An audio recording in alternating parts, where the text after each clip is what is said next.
Unaware his wife owned the $800,000 home, husband pushed out his sick wife and threw a trash bag at her. What she did next crushed him. He didn't just betray her. He stood in the doorway of the very house he thought belonged to him, gripping her arm while she trembled with fever and shoved his sick wife into the cold night like she was a burden he couldn't wait to get rid of. Then, without hesitation, he tossed a trash bag filled with her clothes at her feet, as if that was all she meant to him.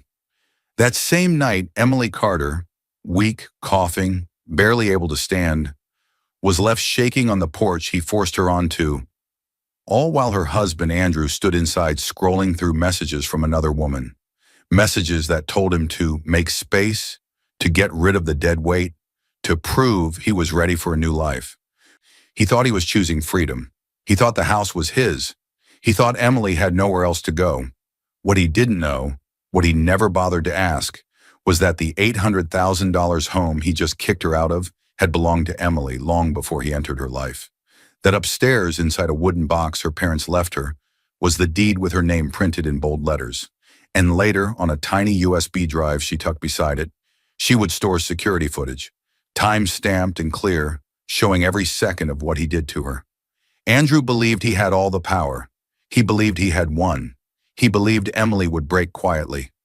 What he never imagined was this. The woman he threw out while sick had already gathered proof, allies, and legal strength. And what she did next didn't just turn the tables, it crushed everything Andrew built his life on, piece by piece, in broad daylight. Dear viewers, thank you for being here. If you're watching without subscribing, it's like letting Emily's courage fade into the background of her own story. When you click that button, you stand with every person who was underestimated, every partner betrayed, and every quiet soul planning their comeback. Please subscribe now. And in the comments, tell me where you're watching from. The wooden box almost slipped from Emily Carter's hands. For a moment she froze, heart thudding, breath sharp, as if the entire weight of her past was about to crash open onto the floor. Then she steadied herself, fingers tightening around it, with the care one uses when holding something that can't be replaced. The early morning sun warmed the living room, but inside her chest a quiet storm churned. Emily, 32 years old, gentle-eyed and soft-spoken, was used to carrying storms alone. She placed the box on the coffee table and drew in a slow breath. Her home, her parents' home, stood silent around her. The hardwood floors they once polished together still carried faint marks from their old furniture. The fireplace still held the stone her father carved with her initials when she was 10. She had inherited everything at 24, after losing them both only months apart. The house had been fully paid for long before she was born, passed through generations, protected like a family heartbeat. Her father had insisted that the house be more than walls and memories. So years ago, he'd installed a simple security system, discreet cameras at the doors, a small recorder tucked away upstairs. Emily rarely thought about it. It was just another part of the house, humming quietly in the background of her life.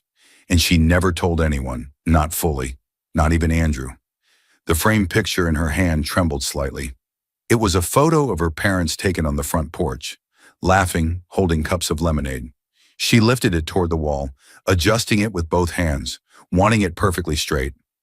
Her mother used to say, "If something matters, you honor it, even the little things."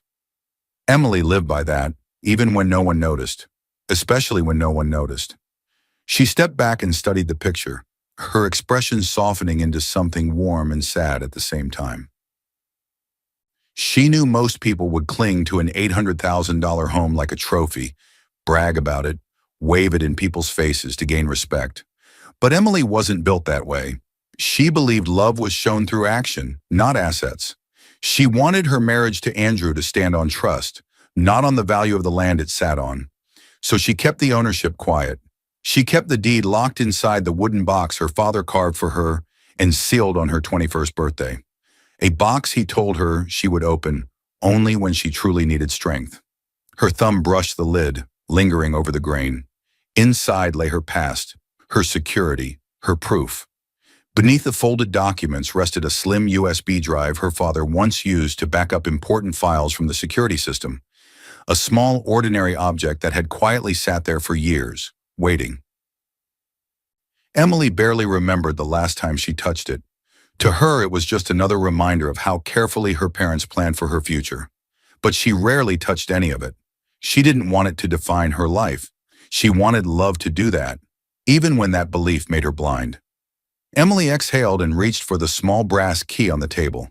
Her hand hovered, unsure, as if the simple act of locking the box shut again carried a weight far heavier than the box itself. A moment of hesitation flickered in her eyes, something deep inside warning her she might soon need what was inside. She brushed the thought away. Not today, she told herself. Not yet. With a soft click, she turned the key. A footstep sounded behind her.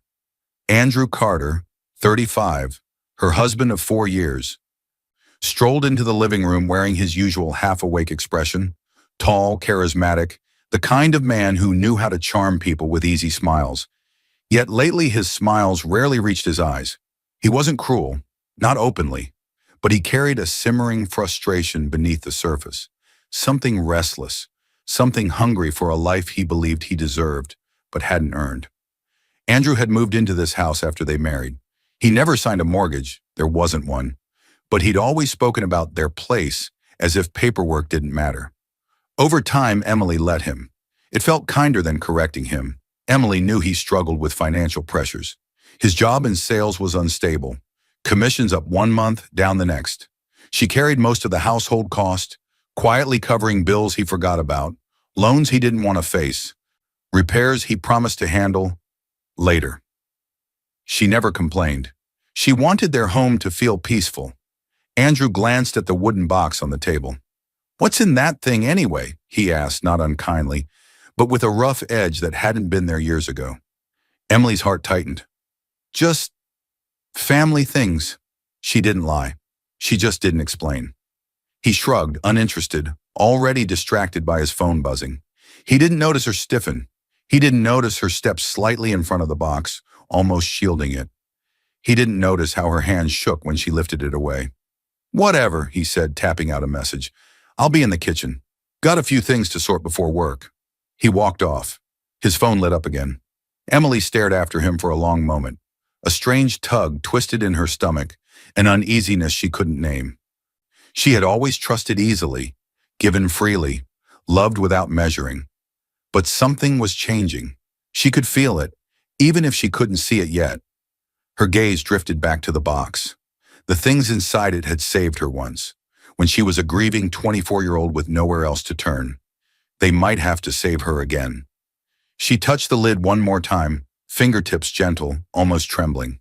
And in the quiet of the room, with warm sunlight framing her silhouette, a soft voice rose inside her. A warning she didn't yet understand. She would need the truth hidden in that box sooner than she thought. The kitchen fell silent the moment Andrew slammed the refrigerator shut. The sharp thud cut through the house like a warning, rattling the glasses on the counter and making Emily stop halfway through the doorway. His frustration was loud, even though he hadn't spoken a single word yet. Evening light spilled across the kitchen table, bathing everything in a warm glow that didn't match the tension in the air. Andrew Carter, 35, leaned against the counter with his phone in hand, jaw tight. His polished charm, the smooth smile he used around friends and coworkers, was nowhere to be found. Instead, he wore the restless look of a man who felt cheated by life. He'd just come home from another long day at the office, another meeting where promotions went to someone else, another paycheck that didn't match the lifestyle he pictured in his head. When he noticed Emily, he quickly flipped his phone face down on the table. "Hey," he said, voice softening just enough to sound normal. But Emily had already seen the slight tremor in his fingers. Something was stirring inside him, something dark and impatient. She moved into the room, still feeling the weight of the wooden box she'd locked just hours earlier. Her voice was gentle. "Everything okay?" Andrew gave a laugh that carried no humor. "Just tired, everything feels heavy lately." Emily stepped closer. At 32, her eyes held a quiet strength, the kind that made people feel safe. She had always believed that calm conversations could solve almost anything, and she still wanted to believe that, especially now, with Andrew acting more distant every week. "What happened?" she asked. He pushed a hand through his hair. Bills, work, you know how it is. He tapped the table, impatient. Sometimes I wish we didn't have to worry about money. This house, it's old, Em, expensive to maintain. If it wasn't such a burden, maybe we could breathe a little. Her heart tightened. There it was again, the same line he had repeated for months. The house is too expensive. The house costs too much. The house is holding us back. Emily heard the familiar refrain, but she also knew the truth. There was no mortgage payment strangling them every month. The real weight came from Andrew's credit card debt, his car loan, the gadgets he liked to buy to feel successful. The house required taxes, repairs, utilities, normal things, but she covered most of those quietly. Andrew spoke like he owned it as much as she did, but he didn't. She had inherited it long before meeting him, paid in full, no bank involved, and still she let him believe they were in it together because she wanted him to feel equal. She wanted their marriage to stand on love, not financial advantage. Yet every time he complained about the house, Emily felt a crack open inside her, a quiet echo reminding her that he didn't really see what she carried or what she sacrificed. Andrew sat at the table and exhaled hard. I work so hard, Em. I've been stuck in the same position for years. Meanwhile, everyone else I know is moving forward. People with less talent than me are getting promotions, buying new houses. His voice sharpened. Sometimes I feel like I deserve more, like life owes me something. Emily paused at that. It wasn't the first time he said it, but tonight the words hit differently. He wasn't just frustrated, he felt entitled. It was the kind of belief that made people dangerous without even meaning to be. She took a seat across from him. We're doing the best we can, she said softly, and we have a home. We have each other. Andrew scoffed, not cruelly, but with an agitation he didn't bother hiding. Yeah, but it's not enough. Not for the life I pictured. Emily studied him quietly. She saw the man she married, the charming, ambitious dreamer who once made her laugh and left her little notes on the fridge. But tonight she also saw a new side of him, one shaped by quiet resentment, one that had been growing silently each time he failed to meet his own expectations. He leaned forward, lowering his voice. Sometimes I think about what I'd do if I had everything I wanted. His eyes flickered with something she couldn't name. Just imagine it, Em. A fresh start, a better house, a better life.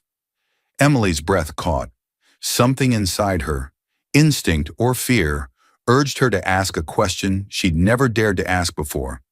Andrew, she whispered, do you ever wonder what you'd do if you actually had everything you wanted? Andrew froze. Just half a second. Barely noticeable. But to Emily it was enough. His eyes darted to the phone on the table. Face down, screen glowing faintly from an unread message, and then back to her. That moment, that pause, that flicker of panic, it told her more than any confession could. Emily swallowed hard. She suddenly felt the room shrink around her, her pulse tightening as the evening light dimmed. Andrew forced a smile. What kind of question is that? He said lightly. Just talking. But the charm in his voice was too quick, too polished, like a mask slipping back into place. Emily looked down at her hands, steadied her breath, and tried to quiet the uneasy whisper inside her chest. A whisper telling her that something was already unfolding behind her back, a whisper she wished she didn't recognize. And as Andrew reached for his phone again, flipping it toward him with a careful hand, Emily noticed something she hadn't seen before. A new contact name at the top of the screen, a name she didn't recognize, saved with a little star beside it, as if it meant something special. And tomorrow that name would become the first crack in her world. Emily's cough tore through the silence like a sharp crack of thunder. It came out of nowhere, violent, painful, shaking her whole body, and for a moment she couldn't breathe. Her hand shot to her chest as she doubled over, gasping. The glass of water on her nightstand rattled from how hard she trembled beneath the blanket. The intensity of it stole the air from the room. Her vision blurred, her throat burned. A cold sweat broke across her forehead, and she knew instantly what it was. She had felt this before. Her mother had suffered from the same respiratory illness, one that came suddenly, stayed long, and demanded rest and careful monitoring. Emily had spent nights as a child listening to her mother fight for breath, praying quietly she would recover. Those memories lived inside her still, deep and heavy. And whenever Emily herself fell sick, that old fear came back like a shadow wrapping around her lungs. Tonight, the fear came fast. Her body was weak, her breathing reduced to shallow, painful pulls. The bedside lamp cast a dim yellow glow across the room as she sank deeper into the blankets, trying to steady herself. A soft wheeze escaped her lips. Emily hated the sound of it. It made her feel fragile, small, alone. She pressed a hand to her forehead and winced. She was burning up. A fever was settling in. She needed help. She knew she did. Just some medicine or warm tea, or even someone to sit with her, someone to remind her she wasn't fighting this alone. Earlier that day, she'd texted her best friend Hannah. "Not feeling great. Chest feels tight again. I'll rest tonight and see how I am tomorrow." Hannah had replied with a string of worried messages, asking if she needed company. Emily told her no. She didn't want to worry anyone. She believed, hoped, it would pass with rest. Now, as another cough ripped through her, she wished she had said yes. She called out, her voice barely above a whisper. "Andrew?" No answer. She tried again, louder this time. "Andrew? Can you come here?" Down the hallway, she heard faint footsteps. Then silence. Emily coughed again, harder, grabbing the edge of the blanket as the room tilted. Her heart thudded with fear. Illness made her feel like she was losing control, like the worst memories of her childhood were pressing in on her all at once. She needed him. She needed support. She needed her husband. The bedroom door opened a crack. Andrew's silhouette appeared, lit from behind by the glow of his phone. He didn't step closer. He didn't rush to her side. He lingered in the doorway, one hand in his pocket, the other holding his phone as if it were more important than the sick woman in front of him. "You okay?" he asked. But the words sounded mechanical, like something he was supposed to say, not something he cared about. Emily tried to speak but fell into another coughing fit. Her voice broke. "Can you sit with me?" Andrew's phone buzzed. Buzz, buzz, buzz. 3 times back to back. He glanced down at the screen, and for the first time that night, a real expression formed on his face. A smirk. He typed quickly, almost too quickly, fingers moving with excitement he didn't bother to hide. Then he flipped the phone face down, just like he always did when he didn't want her to see something. Emily watched all of it through watery eyes. Her breath slowed, but not from comfort, from heartbreak. She wasn't used to being ignored when she was vulnerable. Her parents had always held her through nights like this. They had taught her gentleness, patience, empathy. Andrew had shown those things once, when they first met. When she was sick early in their marriage, he used to bring her tea and sit through the night. But lately, his kindness felt like something he took off and on like a jacket. Emily whispered again, "I feel really sick." Andrew finally walked inside, but he didn't touch her, didn't check her temperature, didn't sit down. He stood near the edge of the bed, shifting his weight like he had somewhere else to be. "Just get some rest," he said. "You'll be fine. Probably just a flare-up." Another buzz, then another, then another. He lifted the phone slightly and peeked. His smirk returned. Emily's heart squeezed at the sight, not from jealousy, but from the quiet, painful awareness that she was slowly losing the person she thought she had built a life with. Her breathing grew heavier, her body weaker. She leaned back into the pillows, her fingers trembling as she pulled the blanket higher. "Could you bring me some water?" she asked softly. And Andrew hesitated, as if the request itself was a burden. "I'll get it later," he said, already walking toward the door. "I need to answer something. I'll grab you something when I come back." Emily watched him leave. She heard him moving down the hall, the front door opening a few minutes later, the faint sound of his car engine starting. Her heart sank. He hadn't brought her water. He hadn't checked her again. He'd left her alone in the house while she struggled to breathe. Her chest tightened, her breasts turning shallow again. A wave of exhaustion rolled over her, mixing with fear, sadness, and something she didn't want to name yet. She lay back in the dim light, tears gathering at the corners of her eyes. Her mother once told her, sickness reveals the truth of relationships. Tonight, that truth hurt more than the illness itself. And Emily closed her eyes, fighting the heaviness dragging her downward. Unaware that tomorrow her sickness would become the excuse Andrew used to make a decision that would shatter everything she trusted. And the next message he answered wouldn't be from work. It would be from her. The moment Andrew shut his car door, his phone lit up with an incoming call. And the vibration was so forceful, it almost jumped out of his hand. He grabbed it quickly, breath tight, pulse racing. Vanessa. The same name that had appeared at the top of his screen at dinner. The same contact he'd saved with a star. Her name alone hit him with intensity, like a spark igniting everything tense inside him. He answered before the second ring. "What took you so long?" Vanessa snapped. Her voice was sharp, cold, and impatient, so different from Emily's soft tone that greeted him every morning. Vanessa always sounded like she was ready for a fight, ready to demand, ready to take. Andrew leaned back in the driver's seat, gripping the steering wheel with one hand. His car was parked in a grocery store lot, lights from the building casting a pale glow across his tense face. He told himself he was just going out to get something for Emily, but he'd driven straight here instead, because that's where his mind had already been all night. "I told you," Andrew muttered. "She wasn't asleep yet." Vanessa scoffed loud enough for him to pull the phone away from his ear. "She's always sick, always whining, always needing you. It's pathetic, Andrew." A flash of guilt flickered across his face, but it vanished as quickly as it came. Vanessa had that effect on him. Her voice, her confidence, her boldness. She made him feel wanted, powerful, admired. She made him feel like the version of himself he wished the world could see. The version he didn't feel like at home. Andrew closed his eyes for a second, remembering how Emily looked earlier. Weak, trembling under the covers, asking him for water. He clenched his jaw. He didn't want to feel guilty. He didn't want to feel anything that made him doubt the choices he'd already started making. "Don't talk about her like that," he said softly, but without conviction. "Why not?" Vanessa shot back. "She slows you down. You're meant for better things. You told me yourself you're tired of feeling stuck." He swallowed hard. Vanessa always knew exactly which words hit his insecurities. And Andrew, who had always believed life cheated him of opportunities, absorbed every syllable. "There are people at work," she continued, lowering her voice now, becoming the Vanessa who lured him 6 months ago at that company event, "who laugh behind your back, you know.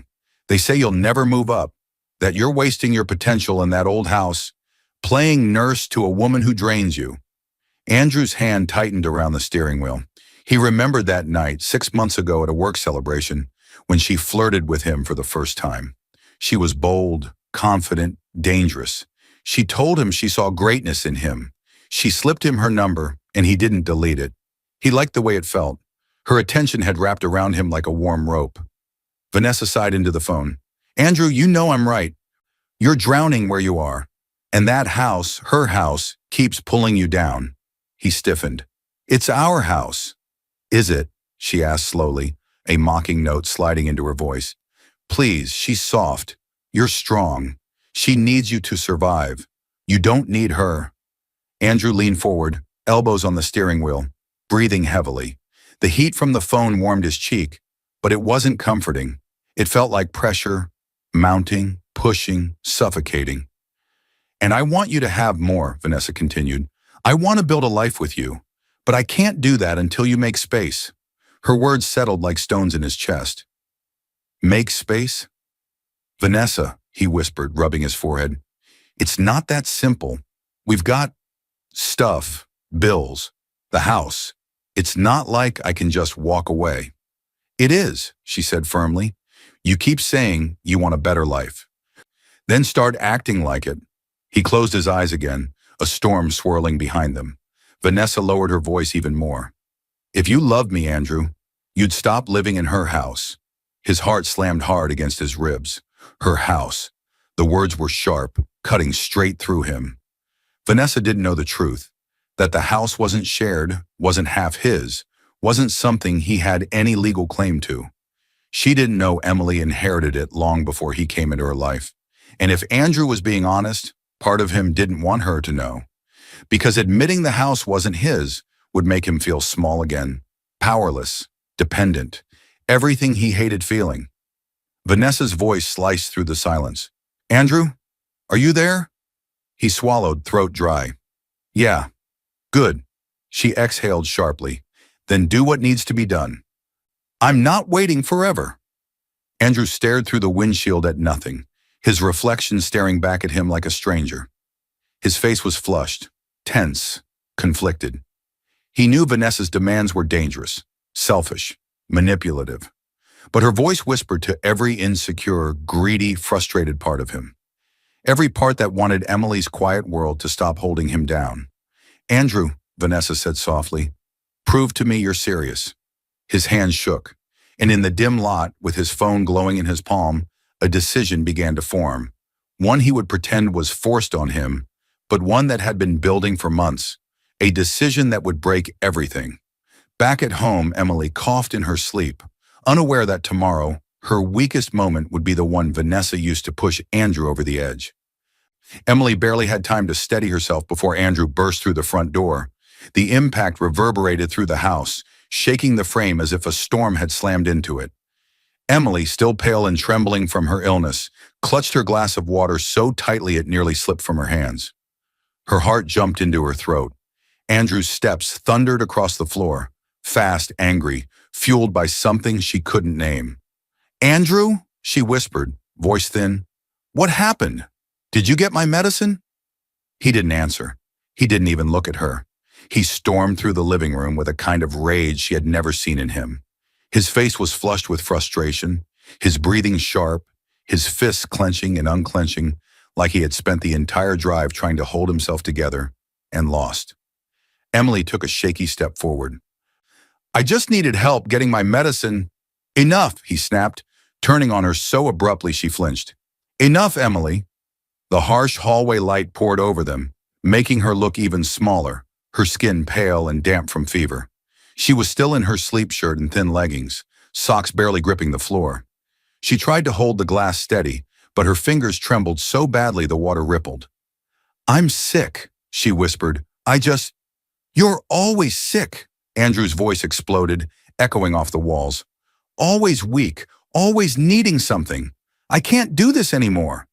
She blinked at him, confused, hurt, trying to understand how a simple request for help could ignite such fury. Her chest tightened painfully and a cough tore through her body.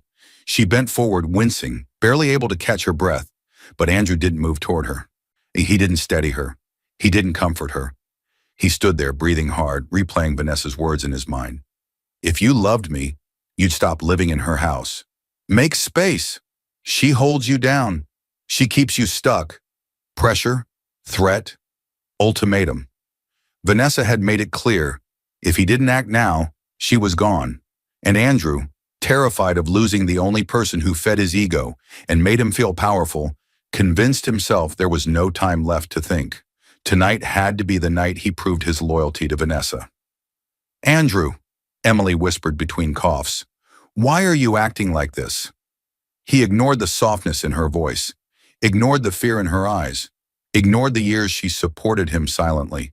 Instead, he saw her the way Vanessa had painted her, an obstacle, a weight, a reminder of his own failures. I'm done, he said. I'm tired of this, tired of you. Her breath hitched, more from pain than shock. He grabbed her arm, his grip rough, forceful. She gasped as cold panic shot through her body. Andrew, stop, please.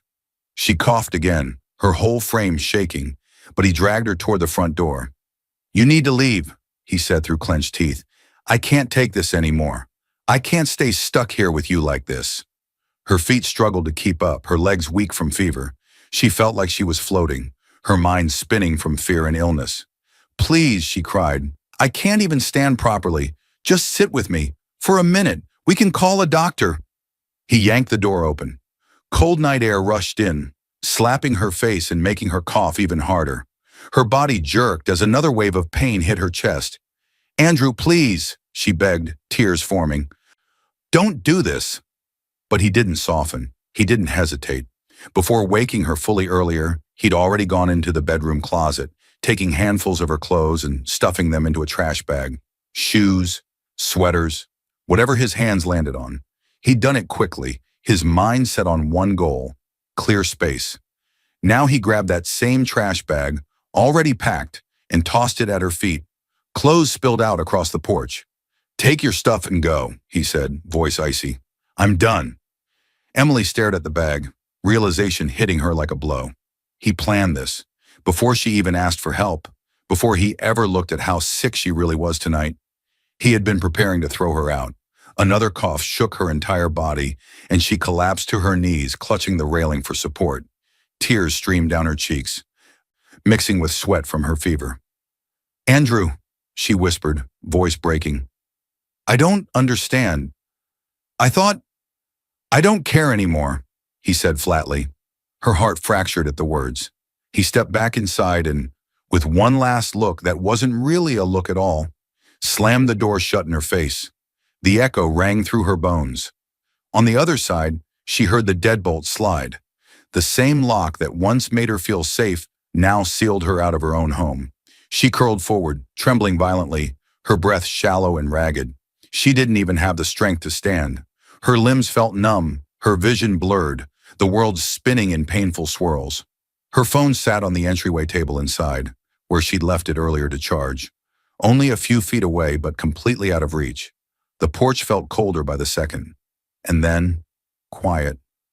A heavy, suffocating quiet. Emily lifted her eyes toward the upstairs window, toward the warm glow coming from her bedroom, toward the wooden box sitting safely inside. The box she had closed that morning, the box holding the deed, the box that held the only power she never used against him. A faint light flickered inside the window, reflecting off the metal keyhole of the wooden box. Almost like the box itself was waiting, watching, holding a truth he had no idea existed. Emily's breath trembled as she stared at that distant glow. Somewhere deep in her fevered chest, a whisper formed. One day soon, he will regret not knowing what's inside. Emily woke with a gasp. Her whole body jerked upright as if she were still on the cold porch, still kneeling in the dark, still hearing the echo of the slam that pushed her out of her own home. Panic surged through her chest, sharp, breathless, disorienting. But then her surroundings came into focus. Soft lamplight, warm blankets, a cup of tea and a box of tissues beside her bed, an inhaler and a small bottle of prescribed pills on the nightstand. She wasn't home. She was in Hannah's guest room. Hannah Mitchell, 33, fiercely loyal, the one friend who always showed up when life hit hardest, sat in a chair beside the bed, watching Emily with worried eyes. You scared me, Hannah said gently. You were shaking in your sleep. Emily pressed a hand to her forehead, trying to calm her breathing. Her voice came out weak. How did I get here? Hannah's jaw tightened, a shadow crossing her face. You don't remember? Emily closed her eyes, trying to piece together the last clear moment. The cold porch, the trash bag. The locked door, Andrew's voice, her own coughs echoing in her ears. Then everything dissolved into darkness. I remember the porch, she whispered. After that, it's blurry. Hannah leaned forward, elbows on her knees. I texted you last night to check how you were feeling. You didn't answer. I tried calling. No response. I got this bad feeling and drove over. Emily swallowed, throat tight. When I pulled up, Hannah continued, voice shaking with anger she was barely suppressing, you were on the porch, barefoot, shivering, crying. You could barely breathe, Em. The door was locked. Lights were on, but no one answered when I rang. I wasn't going to waste time banging on it. She paused, her eyes softening as she looked at Emily. I wrapped you in my jacket, got you in the car, and drove straight to urgent care. Your fever was sky high. They gave you medicine, something for your breathing, told me to keep you hydrated and resting. They wanted to admit you, but you begged me to take you home. So, she gestured around. You're here. Emily blinked hard, tears gathering again. I didn't know you did all that. Hannah's lips pressed into a thin line. You were half conscious, Em. You kept apologizing. To me, to the nurse. Like all this was somehow your fault. Silence settled for a moment, thick and painful. Emily stared at the blanket, fingers tracing its edge. Thank you, she whispered. Hannah shook her head. You don't thank someone for saving you from a man who threw you out while you were sick. Emily flinched at the words. Hannah softened her tone, reaching out to adjust Emily's pillow. How long has it been like this? Emily looked down at her hands, small, shaking, tired. Not always, she said quietly. He wasn't always this cruel. I kept hoping he would change, that he'd see me again. Her voice cracked. I didn't think he could ever be this cruel. Hannah sighed softly, brushing Emily's hair back from her face. Your parents raised you to believe in goodness. That's not a flaw, but sometimes it blinds you. A tear rolled down Emily's cheek. Then Hannah said the words that reached deeper than any comfort or sympathy could. Your parents made you promise to protect what they left you. Do you remember? Emily closed her eyes. Yes, she remembered. A flash of memory took over, bright, sharp, vivid. She was 24, sitting in an office beside her lawyer. Her father, frail but still with a spark in his eyes, leaned forward and placed a folder in her hands. This house, he'd said, voice steady even with illness, is our legacy. You guard it, Emily. You keep it safe, and you never let anyone take it from you. Her mother had squeezed her hand and added softly, one day you might share your life with someone, but never give away your only anchor. Keep it in your name. Always. Emily remembered signing the documents, the pen shaking in her hand, her heart heavy with loss and responsibility. Her parents had trusted her, and she had kept their secret. She opened her eyes and looked at Hannah. Andrew thinks the house belongs to both of us, she murmured. He moved in after we married and started calling it our house. He never asked how I got it. I never corrected him. I just wanted to start fresh with love. Hannah nodded, her expression turning firm. Well, now it's time to start fresh with truth and strength. Emily sat up a little straighter, her fever easing, her breathing steadier. Something inside her, something that had been crushed under years of gentleness, began to rise again. A flicker of resolve, a quiet growing clarity. You can't go back there like nothing happened, Hannah continued. Not after what he did. You need to know exactly who you're standing against, and you can't plan your next move until you face the very thing your parents left you. Emily frowned slightly. What do you mean? Hannah held her gaze. Her voice dropped to a whisper filled with purpose. Emily, it's time you open the box. Emily's breath caught. The wooden box. The last connection to her parents. The one that held the deed. The one she locked the very morning he threw her out. The one still sitting inside the home he just tried to erase her from. I can't even reach it, Emily said softly. It's in the living room, and he's there. Not all the time, Hannah replied. You gave me a spare key years ago, remember? Just in case you ever locked yourself out. She paused. It's still in my kitchen drawer. Emily stared at her, realization dawning. Hannah added quietly, when you're strong enough to sit up for a bit, we'll go. We'll get the box. Your documents, your phone, whatever you need, in and out. No conversation, no warning. Emily swallowed. And the bag from the porch? She whispered. Hannah's eyes hardened. Already in my trunk, she said. I grabbed it when I carried you to the car. Emily stared ahead, heart trembling with fear and something new, anticipation. And in the quiet of Hannah's guest room, Emily finally understood.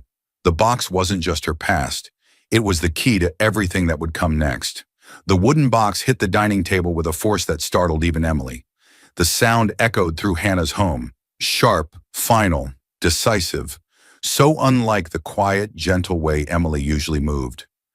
Her hands, once trembling from fear and illness, now pushed the lid open with a determination that seemed to rise straight from the core of her hurt. Hannah stood beside her, arms crossed, protective and steady. On a nearby chair sat Emily's recovered phone and a folded pile of documents they'd grabbed from a small home file cabinet. They had driven to the house that afternoon while Andrew was at work. Hannah used the spare key, slipped them through the front door, and moved quickly. Emily had gone straight to the coffee table for the wooden box, her breathing shallow but controlled. Hannah had swept up her phone from the entryway table, unplugging it from the charger, then grabbed a few essential papers in the black trash bag from the corner of the porch. They didn't touch anything else. No messages, no notes, no confrontations. Now, safely back at Hannah's, they were ready to see what Emily had been avoiding for years. Take your time, Hannah whispered, though both of them knew time had already run out. Inside the box lay everything Emily had tried to keep buried for the sake of peace. The house deed, crisp and official, old letters from her parents filled with warmth and warnings, a business card from her family lawyer, tucked away years ago, and a slim USB drive. One Andrew never noticed because he never cared enough to ask. Emily reached for the deed first. Her fingers brushed over her name printed at the top, the ownership date, the signature of her lawyer. The ink felt heavier now, fuller. It didn't just represent a house, it represented her parents' trust, her own independence, her identity before she tried to blend herself into someone else's life. She swallowed hard. "I should have looked at this sooner," she murmured. Hannah placed a hand on her shoulder. "You weren't ready. You hoped Andrew loved you more than anything else. There's no shame in that." Emily blinked back the sting in her eyes. She didn't want to cry anymore.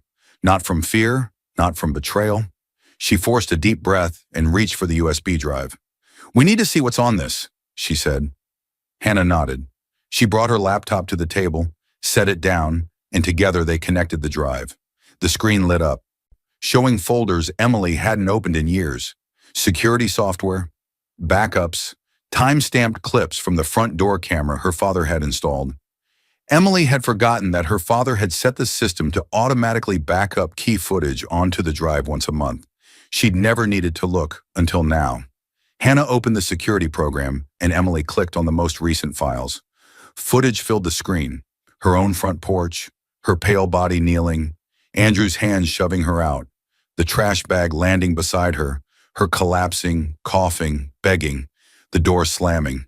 There was no sound, but the images were enough. Emily's breath hitched violently.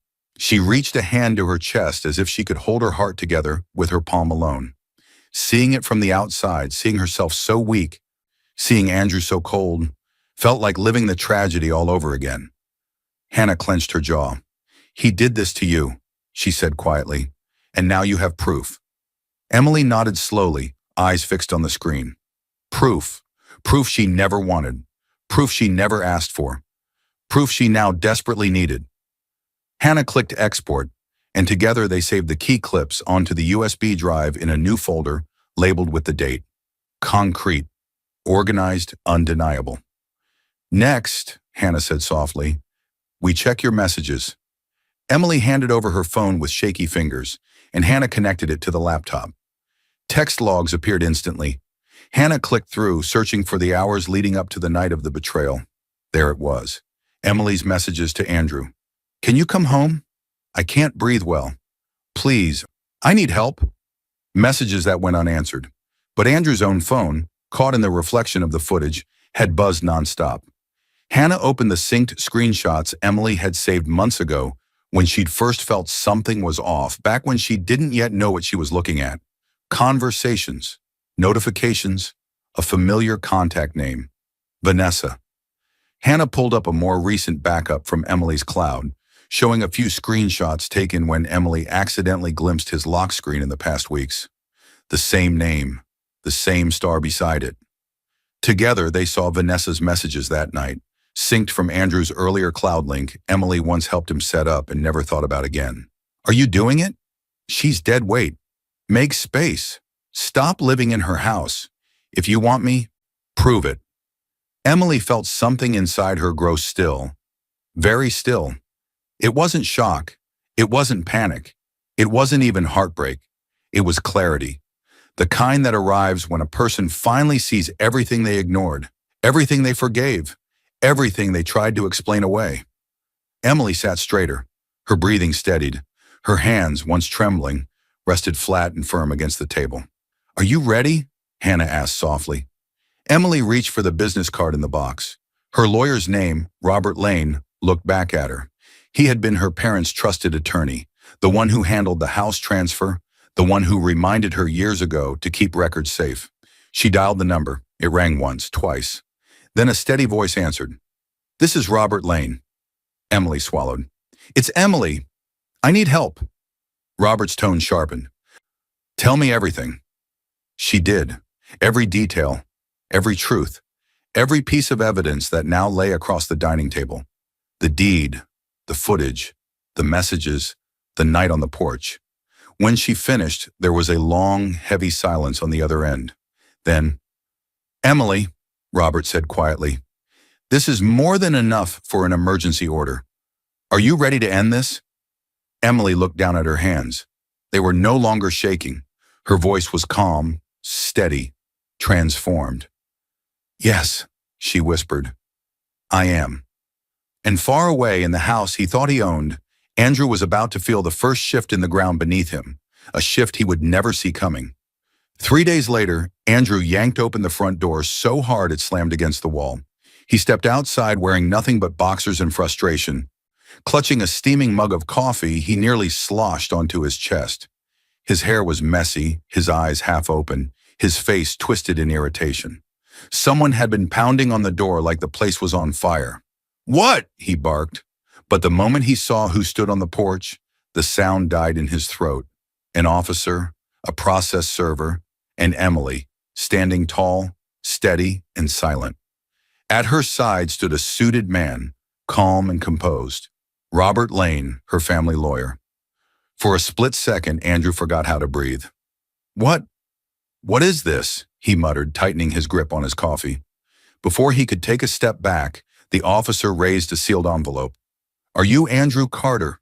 Andrew blinked, confused. "Yeah." The officer handed him papers. "This is a temporary protective order and an emergency order granting your wife exclusive possession of this property." Andrew stared at the documents like they were written in a language he didn't understand. "Exclusive what? This is my house. You can't just—" Before the officer could answer, the process server stepped forward. "Andrew Carter?"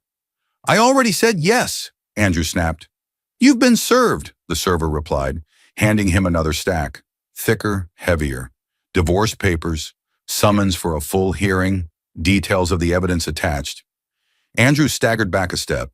His coffee mug slipped from his hand and shattered on the porch, hot liquid splashing over his toes. He didn't even feel the burn. His eyes shot to Emily. "What is this?" he demanded, voice cracking. Emily didn't blink. Robert Lane adjusted his glasses and stepped forward.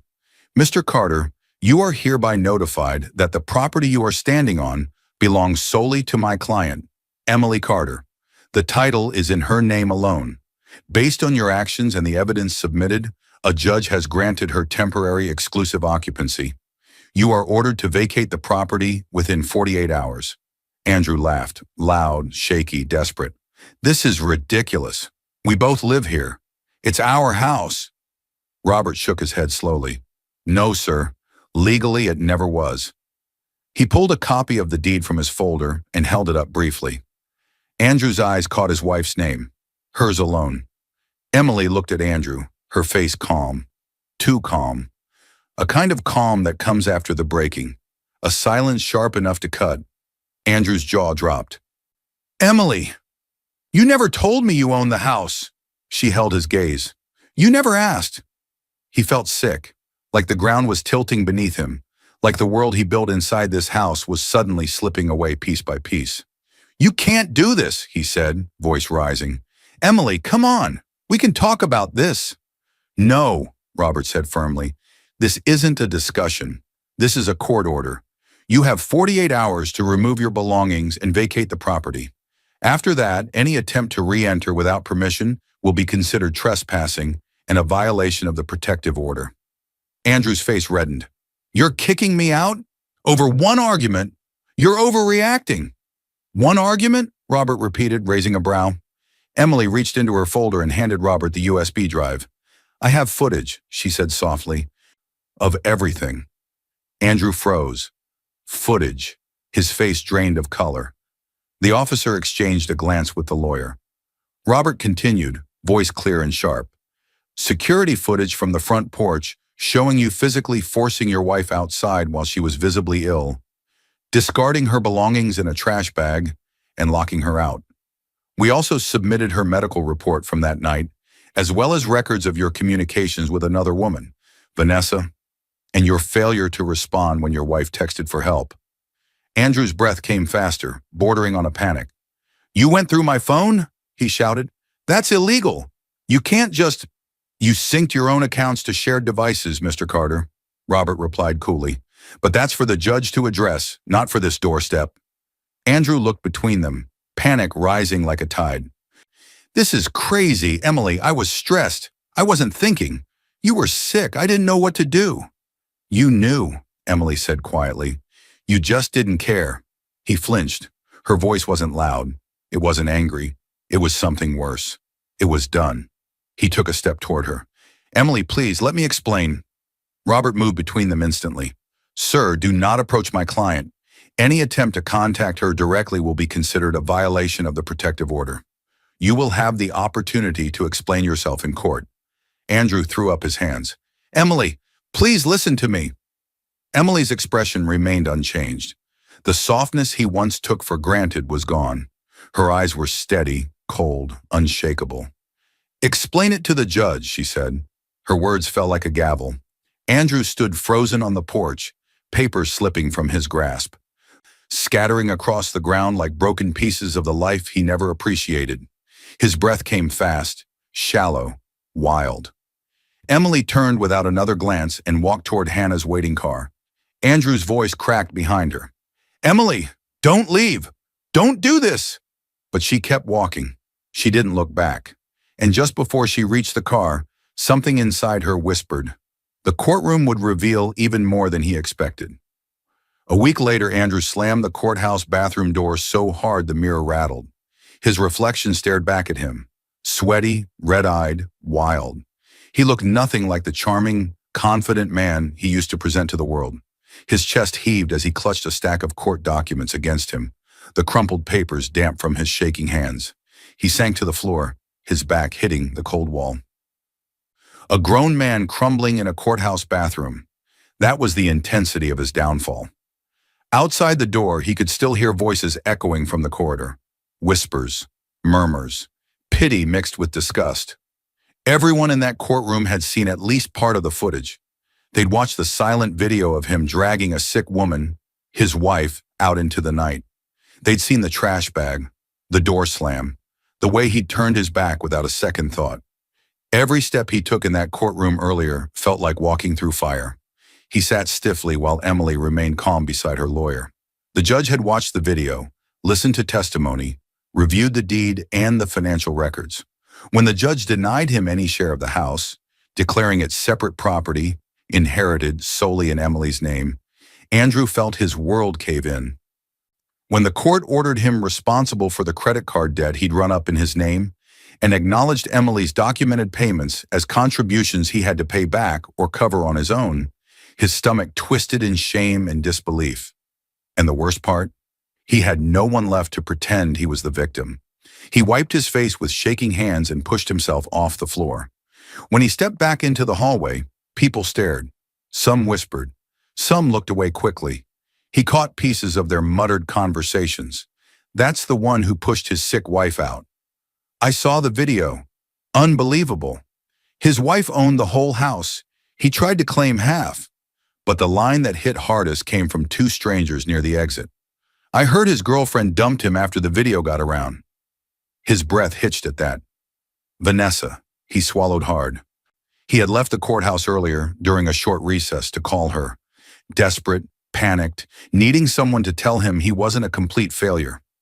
She answered on the second ring. What do you want? She said coldly. Baby, it's bad, he whispered. Everything is falling apart.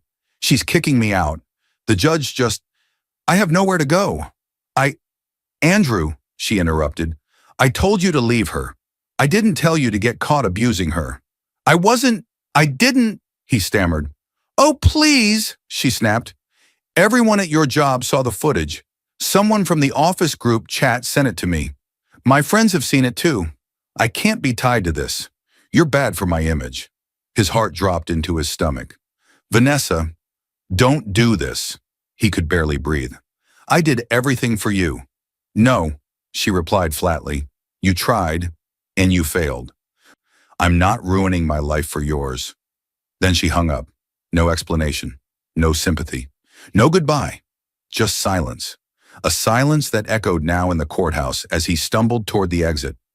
Outside, the day felt too bright for his collapsing world. The air felt heavy. He dragged himself across the lot, clutching the papers like they were pieces of a broken life he wasn't ready to release. His phone buzzed. Work group chat. He braced himself and opened it.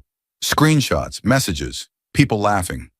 Someone had taken still images from the courtroom screens and from the security footage, then added captions. Mr. Motivation kicking out his sick wife. Guess who won't be getting promoted? Words followed. Abusive, coward, disgusting. His stomach twisted. His legs nearly buckled. He walked faster, trying to escape the rush of shame biting at him from every direction. But shame followed him into the empty motel room he rented that night, a cheap single bed pressed against peeling wallpaper. He dropped his belongings on the floor and slid down beside the bed, burying his face in his hands as the weight of everything crashed onto him. Homeless, at least from the life he thought he owned. Job on the line, with HR requesting a meeting the next day. No friends reaching out, no mistress to comfort him, no wife to fix things. The motel room smelled of stale air and old carpet. The fluorescent light flickered above him, casting uneven shadows across the walls. He felt trapped inside a punishment he never saw coming. His breath quivered. How did it get this bad? He whispered into his palms. But he knew. Deep inside, he knew. Emily had always been kinder than he deserved, gentler than he respected, more patient than he appreciated. She covered bills he ignored, created stability he took credit for, and still he treated her like dead weight. He destroyed everything. And karma didn't come quietly. It roared, it burned, it stripped him bare. He curled his fingers around the documents again, gripping them so tightly the edges tore. His chest shook with sobs he couldn't control. Andrew Carter, once proud, arrogant, entitled, now cried alone in a motel room with nothing left but regret. And as his tears finally slowed, a thought formed. A desperate, frightened thought that he could no longer ignore. If Emily had gone this far, how much further could she go? The voiceover slid gently into the moment, cold and quiet. There was only one thing left for Emily to do. And somewhere else in the city, Emily was preparing the final step, a step that would end everything he had left connected to her. The first clang of metal echoed through the house like a bold declaration. Emily tightened the last screw on the brand new deadbolt, her hands steady, her expression calm. The locksmith beside her packed his tools, nodding once before stepping back. New locks on all exterior doors, he said, and the alarm code has been reset. Only you have it. Thank you, Emily replied. He left and the front door clicked shut behind him. The intensity of the moment filled the room. The final lock replacing the final piece of a life she no longer owed to anyone.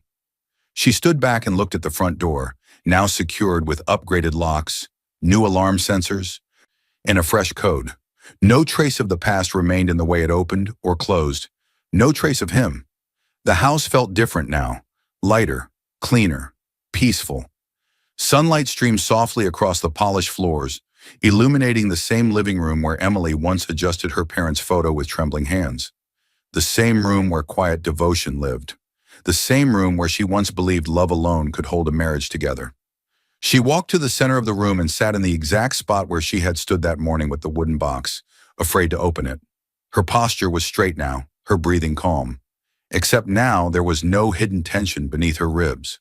No fear, no anxiety, only a quiet certainty that she had reclaimed every part of her life. Emily scanned the room with new eyes. Andrew's expensive gadgets, gone. His designer clothes and shoes, bagged and donated, his limited edition watch collection, passed to charity auctions through a local organization, his gaming consoles and electronics, given to children's homes and youth centers that actually needed them. Anything with his name on it had left the house, this time not forced, not thrown, not cruelly tossed like the trash bag he assaulted her with. This time, she was the one who decided what stayed and what went. She walked toward the dining table, where a single black trash bag sat, the same one Andrew had thrown at her feet, the same one she knelt beside on the porch, coughing, begging, breaking. Hannah had washed and folded the clothes inside, but Emily had asked her to leave the bag itself untouched. Emily touched the bag gently, not with sadness, but with understanding. This, she whispered, was the last moment you ever had power over me. She picked up the bag and stepped outside. The air was cool, but not cold. Her steps were steady as she placed the bag carefully in the back seat of her car.